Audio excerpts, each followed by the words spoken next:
Hello and welcome to Sick Lessons, a podcast where people share life lessons they've learned from living with chronic illness, mental illness, and/or disability. Each episode features a new person and the sick lessons, wisdom, and insights they've gained into life from chronic pain. We may be chronically ill, but we do have some pretty wicked lessons to share with the world. So tune in and hear us out.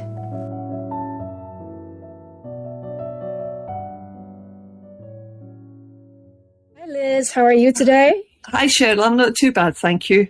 That's great. Thank you for agreeing to join me on my podcast. It's still really small. You're very welcome. Thank you. Thank you for inviting me on.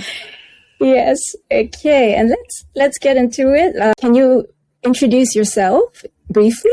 Is there any hobbies, passions, stuff like that? I've been married to my husband for about 30 years. I live in the Scottish borders, out in the middle of nowhere. I've got my nearest neighbour is 3 miles away, which I just love it. It's peaceful. It's lovely here. Just my husband, myself, and our dog. She's not too peaceful. Just a big pup still, and goes a bit crazy at times. What kind of dog is she?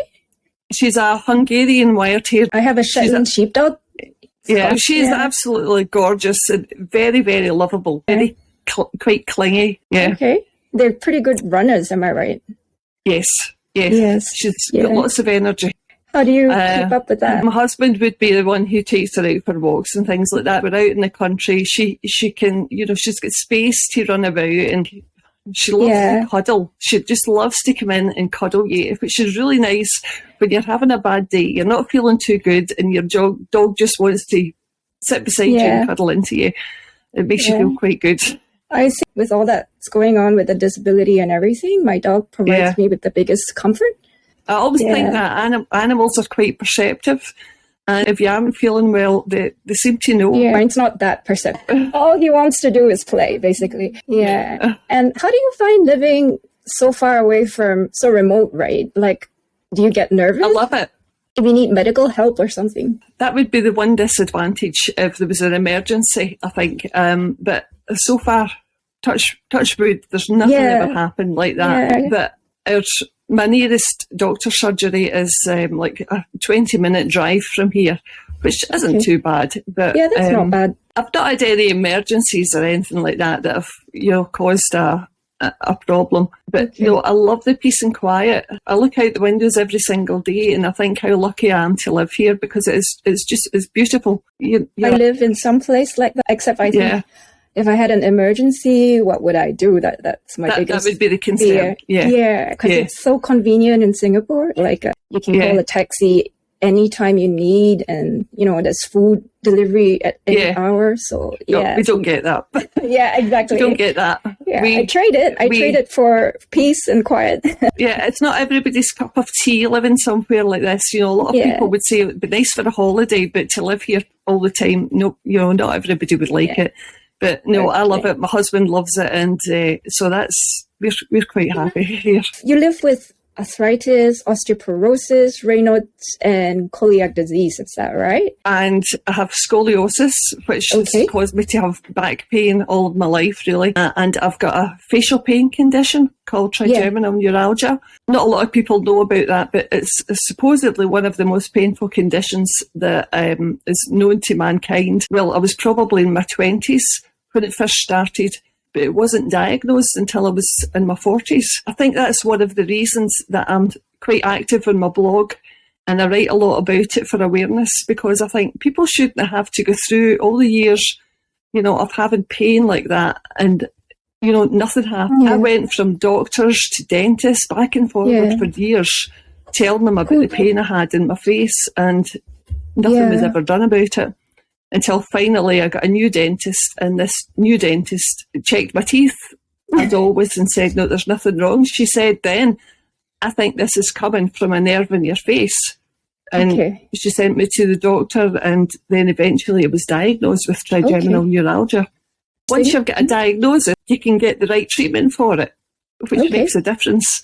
What kind of treatments are there for it? You're treated with anticonvulsant medication normally.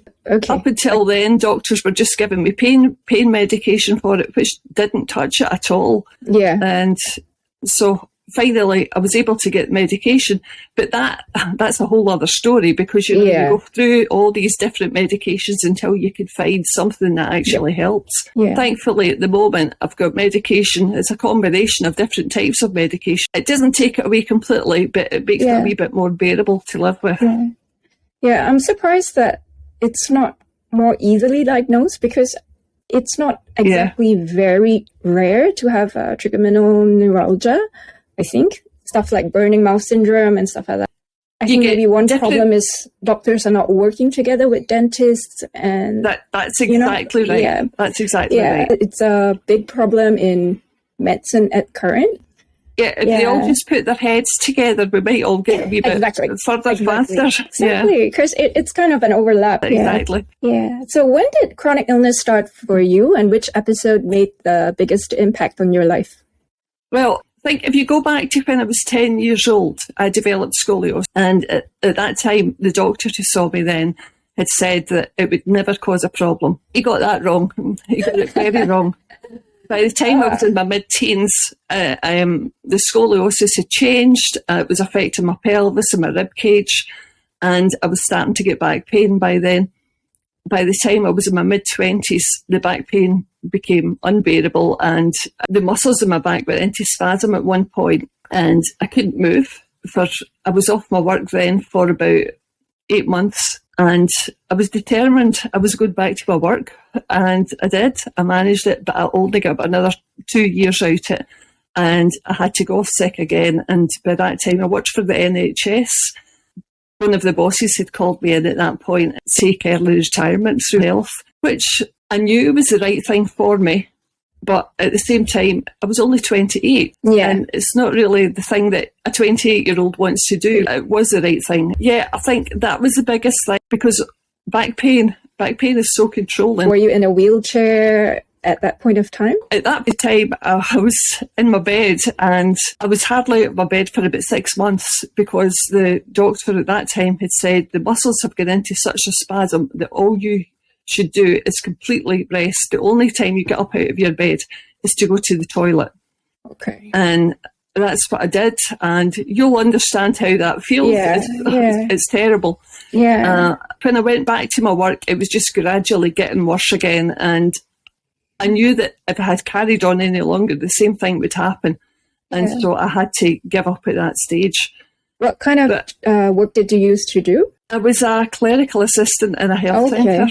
So pretty stressful as well. It wasn't really stressful. I actually enjoyed my work. But it was, you were kept busy, 9 to 5 every day. Okay. As I say, I enjoyed it, but it was hard. It was hard on my back when I was in pain. And I had patients coming in to see doctors, and they looked at me when they came in, they went, "Oh, you look terrible. You look like you're in a lot of pain." And I was. People working this clinic. No, I had to give up my work, which it doesn't take away the pain automatically, but it made it easier to cope with the pain, because, I didn't have to get up every morning and go to work. It's still hard. I mean, when you give up your work through ill health, it's not just an income that you're losing. There's a whole load of other things that go with your social life, and you're chatting to people every day and things like that. Self-confidence, your self-esteem, everything like that. And so it's hard, and it takes a long time, I think, to sort of build all that back up. I mean, I'm 56 now, and I think I'm starting to build it up now. So that's how long it took. And how did you build it all back up? Very slowly. Would you like to take us through the process, like milestones? How did you get there? I went through a couple of years of doing virtually nothing, and I hardly left the house, really. It was only like close family that I was really seeing. And then, this is kind of strange, really, I suppose, but one day my husband and I went to an art exhibition in a local town, and it was just like a local artists, amateur artists were there. And I was looking at the paintings, and I was saying, "Oh, they're lovely. I wish I could paint." It's just one of those things that you say, "I wish I could paint." And the art teacher was there, and he heard me, and he said, "If you want to learn to paint, I could teach you." And I couldn't teach me. I couldn't possibly learn to paint. I've never been artistic. And he said, "No, if you want to come to my class." And for some reason, I put my name down for going to this class, and it was kind of crazy, I suppose. And on the day I was going there, I can remember just standing outside the door thinking, what am I doing here? Because I had no self-confidence, and I felt as though I had lost the ability to talk to people, have normal conversations. And I was standing there thinking, I can't do this. I had such anxiety. But I went in, and it was the best thing I had ever done, because I learned this new skill that I didn't know I had. But apart from that, it was being able to start mixing with people again, chatting to people, and that class actually built up my self-confidence again, I think, because the art teacher, it was absolutely brilliant, because, I would be sitting saying, oh, I'm rubbish at this, I'm terrible, I'm no good at this. And he would say, you're doing great, you need to start, having a wee bit of self-confidence, don't knock yourself down all the time. And it was really, really supportive and good at trying to build people up. I think that was the start of me just slowly and gradually building myself back up again. Yeah, I think a good teacher or mentor really makes a big difference in someone's life. I think for the sake of my mental health, I think that really helped me at that time. I had to give up the class eventually because it was too much for my back. It was only one afternoon a week, but even at that, it was just getting too much for me. Yeah. And I had to give it up. They're beautiful. Yeah, thank you very much. Thank you. And you mentioned in one of your blogs that you were sitting by the door and there was some art. Someone liked your painting beds. You overheard it. That's right. The very first exhibition, when I was at the class, and I had put some paintings into the exhibition as a couple of women were walking out. One had said to the other, my favourite painting in that whole hall was the one with the two black Labradors. And that was my painting. I felt ecstatic because, to have gone from no confidence, not been able to draw a straight line even, out of hundreds of paintings, somebody had chosen my painting as being their favourite. And that just made me feel, I can't even explain how good it made me feel that day. Yeah. But it made a big difference. I think ironic things about self-esteem and self-confidence is the more you do what you're afraid of, the better you become. That's right. That's a paradoxical thing. Sometimes just taking yourself out the comfort zone a wee bit. Exactly. And just pushing yourself sometimes. Yeah, but that's also a tricky balance. It's a very tricky balance because it's easy to sit in the house and just think, oh, I can't do this anymore. I can't do this. And sometimes you just have to give yourself a push. But I think that takes time. It's not something that, like if somebody's new to living with a chronic illness or new to living with chronic pain, it's not something that you can just jump into. You have to go through a whole process of, you're the person that used to be, and that person sometimes doesn't exist anymore. And I think you have to just go through the process and eventually try to find a new version of yourself. And sometimes that new version's actually, a pretty good version. Do you think there's anything left from a previous version? I don't know. I mean, that's quite hard because my pain has gone on for so long that I think it was all a gradual process for me. Some people are fine and healthy one day and then the next day there's something goes wrong, and so they have got a completely different old version, where I think with me it was a very gradual process, and so I think I've just all been me. I think I had to give up a lot. You kind of give up a normal kind of life when the pain was starting to get worse. Things like giving up my work, couldn't have children because of my back and different things like that. But on the whole, I think it was just a gradual process. There's no dramatic change, if you know what I mean. I know, I do. How old were you when you retired medically? I was 28. Was it difficult to retire at such a young age? How did you actually cope with that, to tell people you were retired at 28? That was the difficult part. As I said, I knew within myself that was the right thing to do. A doctor for the NHS authorising the early retirement had said to me, you could maybe go a few more months, build yourself back up, and you might get back to work. He says, but it wouldn't last long, and then you'd be in the same position again. And he was right, and I knew that. But yeah, the hard part, I think, was telling people, because, at a young age, people, especially women, I think, they'll ask, what do you do for work? Do you have children? That's two questions. And it was like, I don't work. Now, at this age, people don't really ask things. But at that time they did, and I used to be embarrassed about that because, you know, it wasn't my fault. I couldn't help it. But you used to think, you know, what do they think of me? You know, are they thinking that, oh, she's just lazy, she doesn't want to work or what? And in reality, of course I wanted to work. I wished I could have worked. I wish I could have had a normal kind of life. But yeah, I found that a bit difficult, you know, when people asked you that question. I just give a generic answer, or I just don't answer them, really. Yeah. It just it depends who it is that's asking, I suppose. Exactly. Because some people don't deserve an answer. Some people don't need to know and you know, what's going on. Objective, right? When they ask, are you working? Yeah, I could be working on anything. I could be working on a painting, right? That's right. Some people don't need to know the truth, and that's they don't need to know the whole picture because they wouldn't that's understand, right. You know? Like, there's no point if they're just going to ask and then next thing is like they go off for lunch and just forget about you in 2 seconds. That's right. That's nothing to them anyway. Exactly. Because I'm young, I look young, and I have like a walking frame at the moment to walk.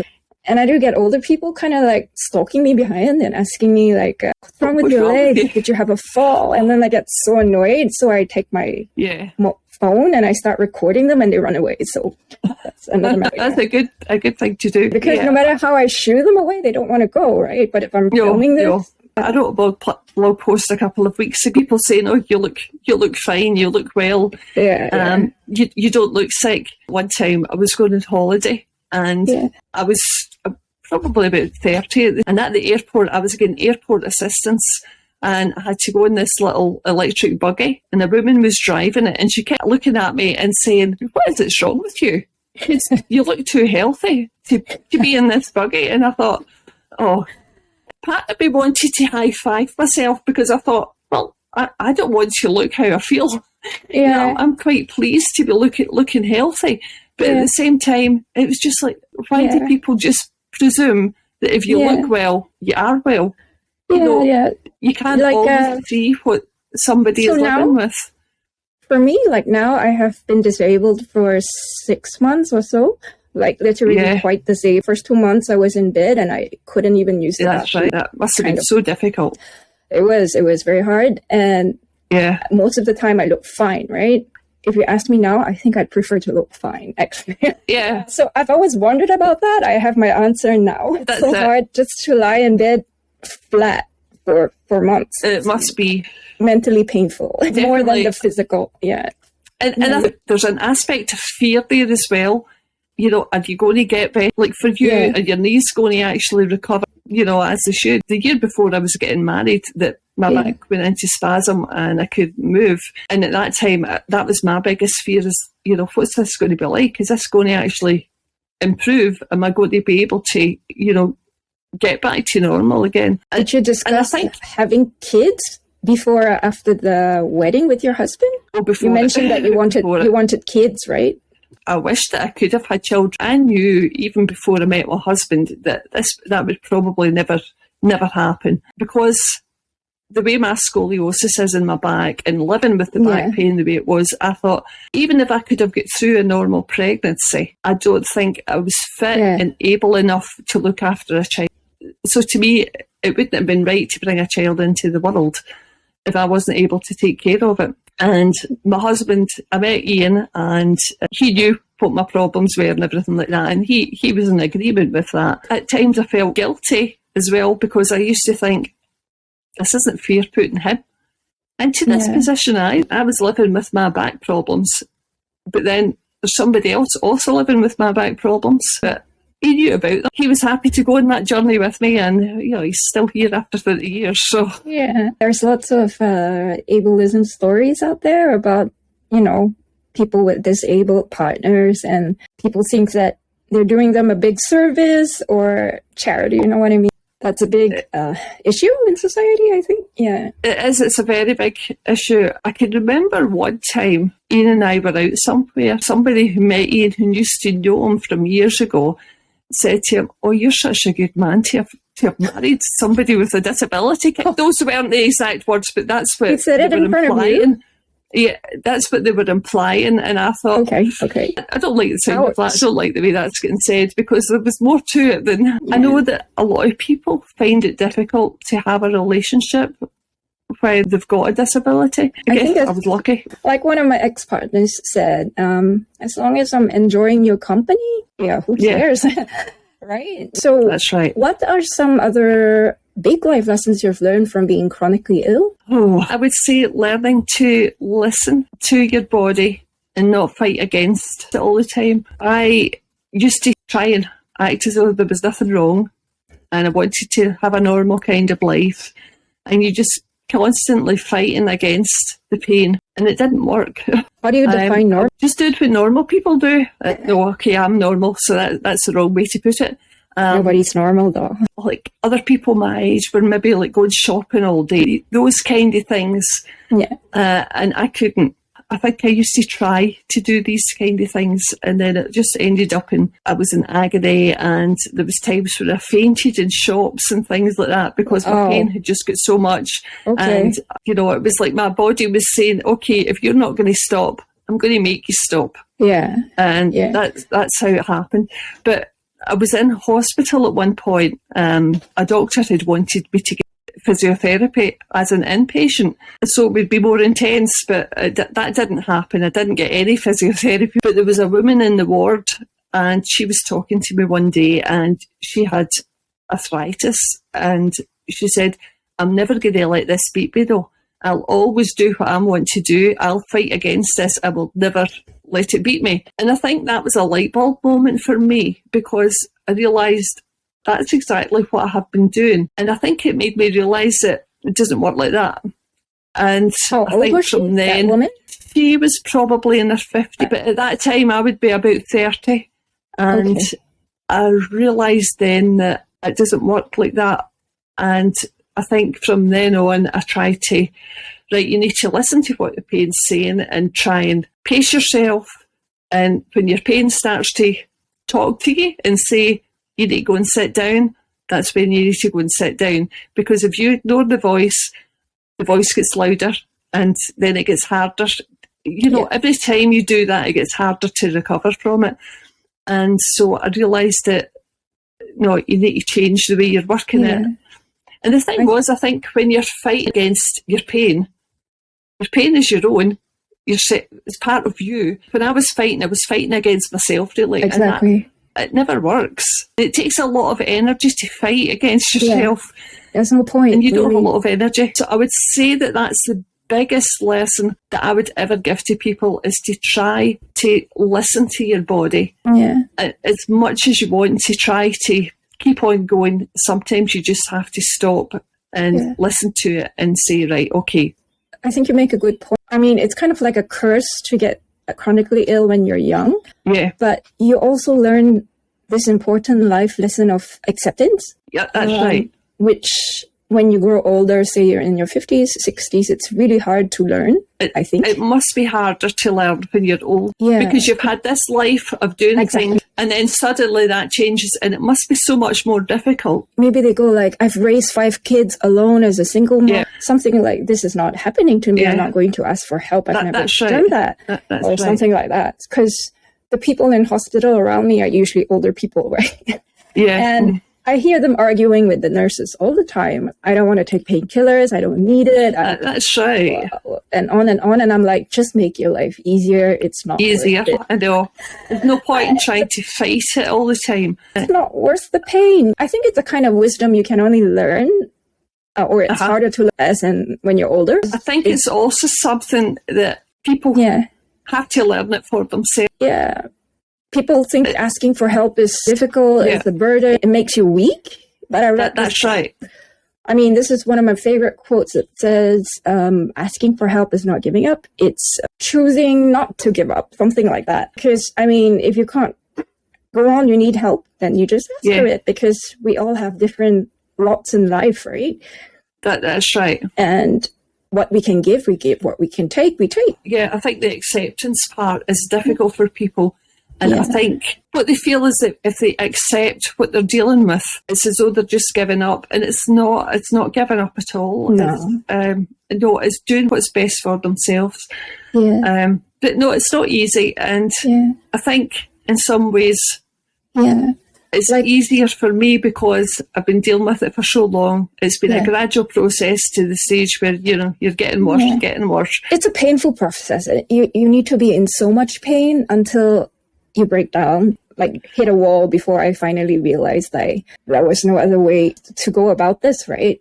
And now it's much better because I've learned to accept it in a sense. And like I mentioned in a recent blog post, giving up, there's a sense of defeat, whereas acceptance is a sense of liberation. It's a more positive, I think. There's like a road forward. Yeah, because it's like all that energy channeled towards fighting your illness, you can channel that same energy to doing something good for yourself. It's hard though. I still struggle with it, even though I really believe in it. Yeah. So I'm 56 now and I still struggle at times with it. I went through a really bad spell last year and I had like sciatica and I had a broken rib, and it was there was other things on top of my normal pain. And I think last year I just went through one thing after another, and I got to the stage I thought, this isn't fair. This isn't fair. And I wasn't coping with it at all. And I had to speak to my doctor about it. And part of it was this mentality where, but this is ridiculous. I've been dealing with this for 4 decades. And suddenly I'm at a stage of saying, I'm not coping with this. But I think that's also important for people to know that it's not a straightforward road that you accept it and then everything's all good after that, because it's not. The road of acceptance is still a bumpy journey, and you can twist back the way, and you go backwards and forwards quite a lot. It's not just all straightforward. Yeah, like the grieving process, it's up and down. It is. It's a very I think that's part of our job as chronic illness bloggers as well, is to explain that to people, that you're not failing. You suddenly hit a brick wall at one stage and you feel as though, what's happened here? Yesterday I was coping fine, today I'm not. It's totally normal to feel like that at times, and you have to find a way forward again, and you get there.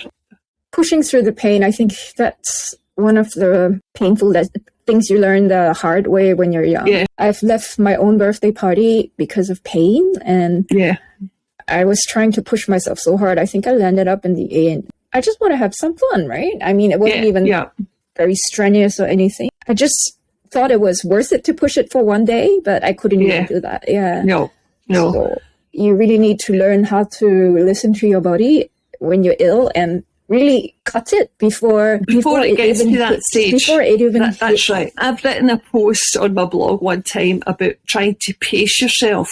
I think I said, if you think you can manage to do something for like 30 minutes, set an alarm clock for 25 minutes. Exactly. So you're stopping before you get to do like my to-do list every day is kind of like, I don't even bother to organize it for tomorrow until I wake up. And then I'm like, okay, how much energy do I have? How am I feeling today? Because every day is completely different. Exactly. And then after I finish the main tasks, I rearrange it again, because I'm like, I don't know how much energy I'll have after lunch, right? I think that's also the hard part of living with chronic illness, is that unpredictability, because everything changes. Even some mornings you get up and you're thinking, I'm having not too bad a day today, so I'll do this, that, and whatever else. But then after you've done the first thing, that shoe has changed. Right. And I think that's one thing that healthy people, I'm kind of in awe of them, because they can push themselves day and night. That's right. All year, weekends, I don't know. Like, I don't know how they do it without. I don't know either. I'm like asking them, won't you be in pain after that? Like, how is it you're not in pain? And I mean, I have my boss, I have my friends, they work hard and they have no choice. I mean, they have kids, they have their own businesses and stuff like that. To us, we're chronically ill. We know that when your body breaks down, you're going to regret it, right? And it's just not worth it. But I think it's something that people can only learn the hard way, because they've never experienced what it's like to be in so much pain. And pain is not something you think about until you're in pain, No, that's right. I mean, even people that are in pain, after they say if their condition improves, they start to forget about how much pain it was back that's then. Right. Yeah, because it's like a human, I guess, a defense mechanism or sorts, or I think would all not survive, right? Yeah. And I think it's hard for people to comprehend the idea that someone can also be living with chronic pain for so long. There's no magic answer to it. There's no solution for it. And you have no choice. That's it. That's it. Exactly. You've got no choice. Or how you can be in pain and smiling, you know? That's right. I mean, that's I'm in pain now, but I'm smiling. Yeah. Oh, well, me too. And I would rather smile. And I think I can remember last year when I went through that bad spell, my husband tries to make me laugh. And that's nice. I normally laugh. But last year when I went through that bad spell, I can remember one time actually saying to him, "Stop making me laugh. I don't want to laugh." I know the feeling. And I think he was quite upset by it, but that was how I was feeling at that time. It was just like, I don't want to laugh. I want to feel terrible. I want to feel depressed. And actually, it's not even that. Sometimes when I'm like trying to cheer myself up, I watch some like funny video and I'm like, oh my God, it hurts to laugh. So I can't even laugh. My body hurts. I always have rib pain because of my back. And then occasionally my ribs break. I can turn the wrong way in bed and I've got a broken rib. Same as me, actually.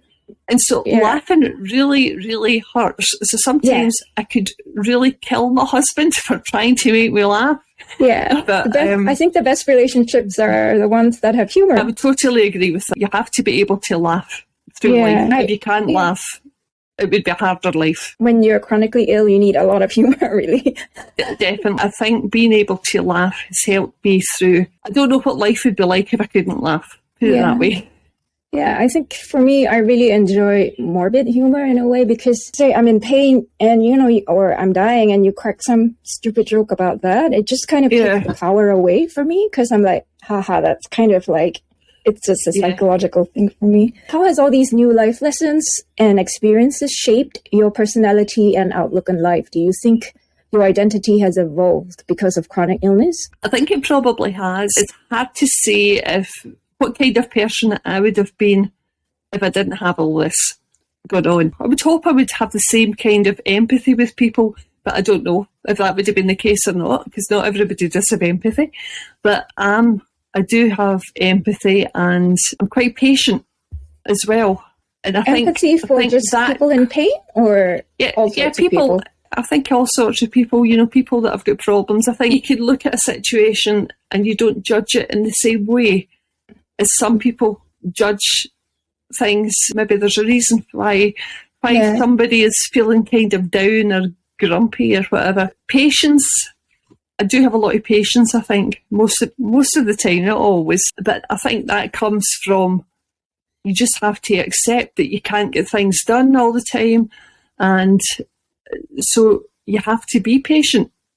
And I think that's probably something that's part of me because of, I suppose the other thing is just appreciating all the small things around me, because I can't do so much. And so I like to look around me and I see things and I appreciate the small things. Do you ever get like depressive episodes where you can't even appreciate the things around you? Not really. Last year when I was feeling pretty down, thankfully that didn't go on for too long, and I recognised how I was feeling at the time. I spoke to my doctor about it. I think just the act of speaking to the doctor and saying those words out loud, I'm not coping, I think that helped me within myself, because there's only so long that you can put up with saying I'm okay, I'm coping with this, and I was lying to myself by doing that.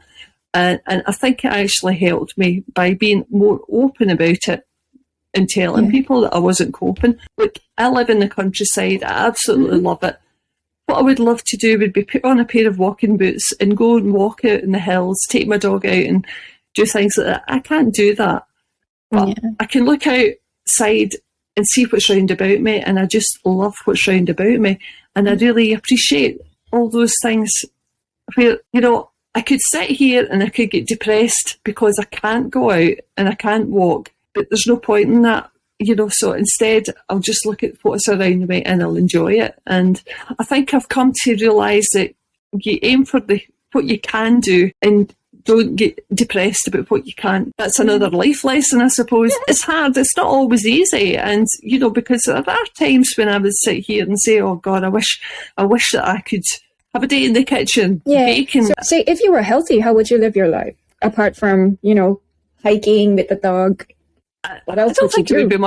I don't think it would be that much different, probably. So you're a pretty simple person that knows how to really enjoy the little things in life. I really am. I think that's true. This is the kind of life that I would have loved. I think I can guess. I think you would bring your painting tools up the hill and paint there. Yes, that's the one thing. And I would have loved to be an artist, be a full-time artist, painting every day. The irony to that is that I would have never have gone to that art class if I hadn't my work because of my pain.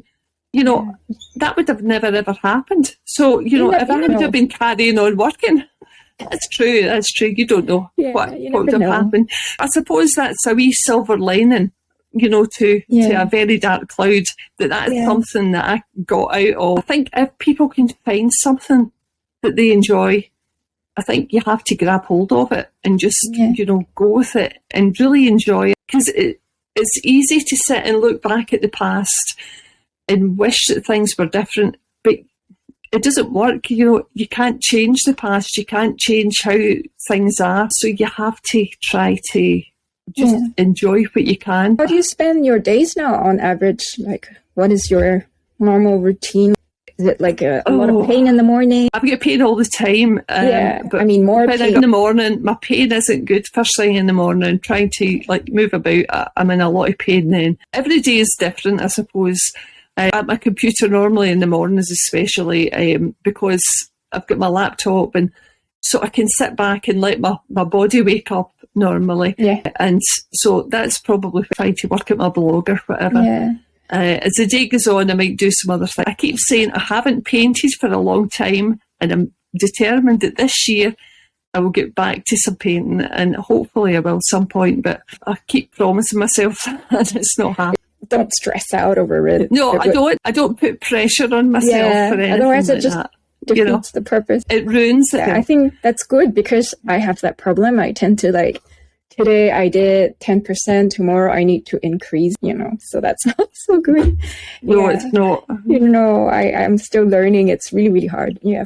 Okay. And with that added knowledge you now have, what do you wish healthy people or society would do more of or stop doing? Probably to have more empathy with people and to stop judging people, because I think that's the biggest thing in society, that people judge. It's a horrible thing. If you're in that other end if you're being judged, it's a horrible, horrible feeling. I wish that people would be different in that respect. I don't get it myself. I can't say that happens very often, because the people who I know understand my problems, but I know a lot of people deal with that a lot. What I see is if you're looking at Facebook, or if you see newspaper articles and you see the comments from people, and they're just so judgmental. I know. They judge people's looks. They judge, it's crazy. And I hate that kind of attitude from people. I think one of my biggest pet peeves online is people are so opinionated that they give their opinions before even reading the actual article. That's right. I just think to myself, you're just making yourself sound stupid. Read it. You're making yourself sound ignorant because it's mentioned in the article. And you're arguing against yourself, basically, It's that's right. Read it. You can't tell it everything from a headline only, which is kind of like us, right? You can't tell until you know the whole package. And headlines are sometimes made to do that to people, to make opinionated people say things. I just love to have an opinion, I guess. Yeah, okay. And so, in closing, where can we find you online? Do you have a blog, social media? I've got my blog, Despite Pain, and I'm on social media, on Facebook, Twitter, Instagram. It's all under the same name, Despite Pain. Look me up anywhere, anytime. That's where I normally am. I'll add it into the show notes. And I really enjoy reading your blog. I just wanted to say that. Thank you very much. I enjoy reading yours as well, Cheryl. Thank you. You always have really helpful posts for people. So do you. That's why I messaged you to have this interview. Thank you. Yeah, you have some really good life lessons and stuff like that. I really appreciated you asking, and I hope this comes across okay, because I've been so nervous about it.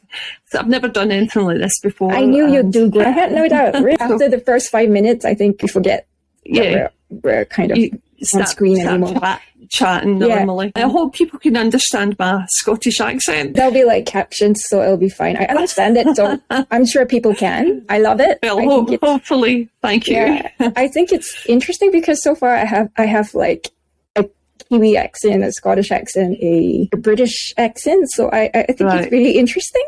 Yeah. And then when I'm editing the videos, I keep having to hear the accents, so I get to like learn what the differences are. It's quite interesting. Okay, thank you so much, Liz, and I hope to see you around online again. You will do. Thank you. Right, thank you, Cheryl.